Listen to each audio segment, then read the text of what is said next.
ములుగు కేంద్రంగా 40 కిలోమీటర్ల లోపల డెప్త్ నుంచి దాదాపు 40 కిలోమీటర్ల భూ అంతర్భాగం నుంచి 5.3 మ్యాగ్నిట్యూడ్తో ఈ భూకంప తీవ్రత సంభవించినట్టుగా భారత ప్రభుత్వం ఇప్పటికే అధికారికంగా ప్రకటించింది. తెలంగాణ వ్యాప్తంగా పలు చోట్ల భూ ప్రకంపనలు వచ్చాయి. డిసెంబర్ 4న ఉదయం ఉమ్మడి నల్గొండ, ఉమ్మడి ఖమ్మం, ఉమ్మడి వరంగల్, మెదక్, ఆదిలాబాద్, కరీంనగర్ జిల్లాలో పలు చోట్ల భూమి కంపించింది. హైదరాబాద్లోని పలు చోట్ల 2 సెకండ్ల పాటు అంతకంటే ఎక్కువ దాదాపు 5-6 సెకండ్ల పాటు భూమి కంపించినట్టుగా తెలుస్తోంది.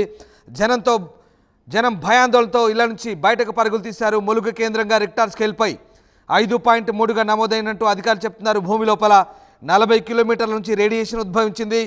భద్రాచలం డివిజన్ వ్యాప్తంగా 3 సెకండ్ల పాటు భూమి కంపించింది. ఇల్లందులో స్వల్పంగా భూమి కంపించింది. మనుగూరు, అశోకపురం మండలంలో 6 సెకండ్ల పాటు, ఖమ్మం నగరం, కామెపల్లి, కారేపల్లిలో ఒక్కసారిగా భూమి కంపించింది. ఇళ్లలో వైబ్రేషన్ రావడంతో స్థానికులు బయటికి పరుగులు తీశారు. వరంగల్ జిల్లా నర్సంపేట, ఏటూరు నగరంలో స్వల్పంగా భూమి కంపించింది. ఉదయం 7:28 3 సెకండ్ల పాటు కంపించింది. ఉమ్మడి మెదక్ జిల్లా వ్యాప్తంగా పలు చోట్ల స్వల్పంగా భూమి కంపించింది. భూ ప్రకంపనలతో ఇళ్లలో ఉన్న జనం ఒక్కసారిగా బయటకు పరుగులు తీశారు. పెద్దపల్లి జిల్లాలో కూడా ఇదే పరిస్థితి, సెకండ్ల పాటు భూమి కంపించింది. కరీంనగర్, విద్యానగర్లోనూ భూమి కంపించినట్టుగా వార్తలు వస్తున్నాయి.